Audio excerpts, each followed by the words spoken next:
One of the most pervasive arguments against returning to a gold standard of money is that there's just not enough gold to represent all of the money in existence, or all of the wealth in existence that the money is supposed to symbolize. And I think there's merit to that argument, because with all the trillions of dollars in circulation in other currencies, that there's just not enough gold to meet the needs for that. And some people say, oh, well, you could solve that with fractional reserve banking or something, but I don't think that's going to do it. I don't think that would cut it. I think there's a much simpler solution. Now, for those of you who don't really follow monetary policy, what we're talking about is, by a gold standard, is that a dollar would be worth a set amount of gold by weight. So say a dollar would be worth 0.003 ounces of gold, or whatever rate they happen to set it at. And I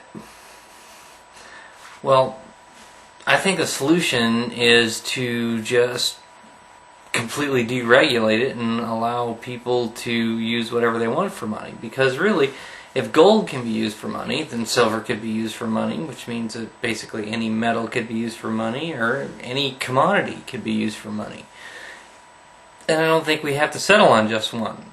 You can have several different types of money that compete against each other on the open market. And eventually, maybe one would become the de facto standard, but not by government fiat, but just because it became the standard that the marketplace set. And what that currency happened to be, or what commodity that currency was based on, well, who knows? Who knows what it would be? I favor something like a monetary unit that's based on a fixed amount of electricity, or barring that, a fixed amount of energy, like say a barrel of oil or something. But obviously I'm just one actor in the economy, so the type of money that I favor would be different than someone else. So is there enough gold to represent all the money in the world, or all the money that's needed in the world? No, I don't think there is. But there's certainly enough commodities, if you combine them all together. More than enough.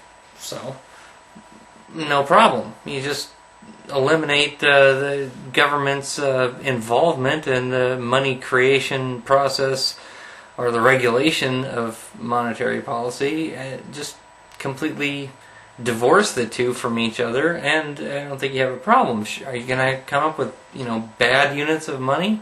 Well, sure they are, but of course they will not be preferred by the market. Stores are free to accept or reject whatever type of money they want. If they refuse to accept that money, then it will go out of circulation and it won't be used anymore. So the good money will drive out bad money. So if you want to know how an economy could function with a whole bunch of different types of money, with a whole bunch of different currencies floating around at the same time, all you have to do is look at border towns all over the world that have currency exchange shops. Also, you can exchange currency at a bank. They usually have a board where they post the current exchange ratios between the different currencies. Obviously with computers, that access to the information of the relative value of one currency against another could be acquired pretty easily. And then if you have one type of currency and you need another, you just go in there and you buy that currency with the type of money that you have already. Simple.